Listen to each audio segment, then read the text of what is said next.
السلام علیکم ناظرین، M R news headlines میں ایک بار پھر آپ کو خوش آمدید۔ میں ہوں راشدہ حفیظ۔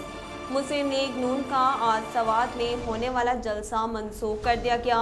ترجمان مسلم لیگ نون مریم اورنگزیب نے اپنے ایک بیان میں کہا کہ مریم نواز کی اچانک طبیعت کی ناسازی کے باعث آج سوات کا جلسہ منسوخ کر دیا گیا۔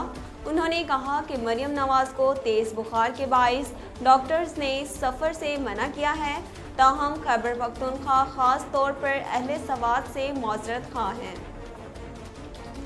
روس میں موبائل چیٹ اپلیکیشن ٹیلی گرام نے مقبولیت میں واٹس ایپ کو پیچھے چھوڑ دیا۔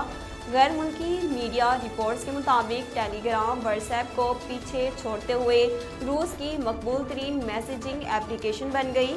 رپورٹس کے مطابق روس کی mobile phone operator company mega phone نے پیر کے روز اعلان کیا کہ 24 فروری کو یوکرین میں جنگ شروع ہونے کے بعد روس میں ٹیلی گرام کے استعمال میں تیزی سے اضافہ ہوا ہے۔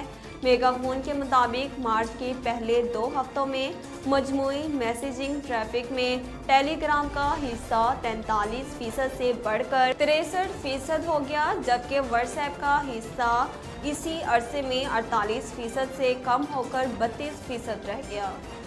فیصل آباد میں ٹرک کی رکشا کو ٹکر لگنے سے 5 خواتین سمیت ایک بچہ شدید زخمی ہو گیا۔ تفصیلات کے مطابق یہ افسوسناک واقعہ فیصل آباد میں جھنگ روڈ پر پیش آیا، جہاں مزدہ ٹرک کی موٹر سائیکل رکشا کو ٹکر لگنے سے 5 خواتین سمیت ایک بچہ شدید زخمی ہو گیا۔ ریسکیو حکام کا کہنا ہے کہ چاروں زخمیوں کو تشویشناک حالت میں طبی امداد کے لیے ہسپتال منتقل کر دیا گیا۔ ملک میں انٹرنیٹ سروس کی معطلی سے متعلق پاکستان ٹیلی کمیونیکیشن اتھارٹی کا موقف سامنے آ گیا۔ پی ٹی اے نے ایک بیان جاری کرتے ہوئے کہا کہ پاکستان کی چند شہروں میں محدود سطح پر انٹرنیٹ سروسز آدھے گھنٹے تک متاثر رہے۔ پی ٹی اے کا کہنا ہے کہ انٹرنیٹ سروسز متاثر ہونے کی وجہ جاننے کی کوشش کی جا رہی ہے۔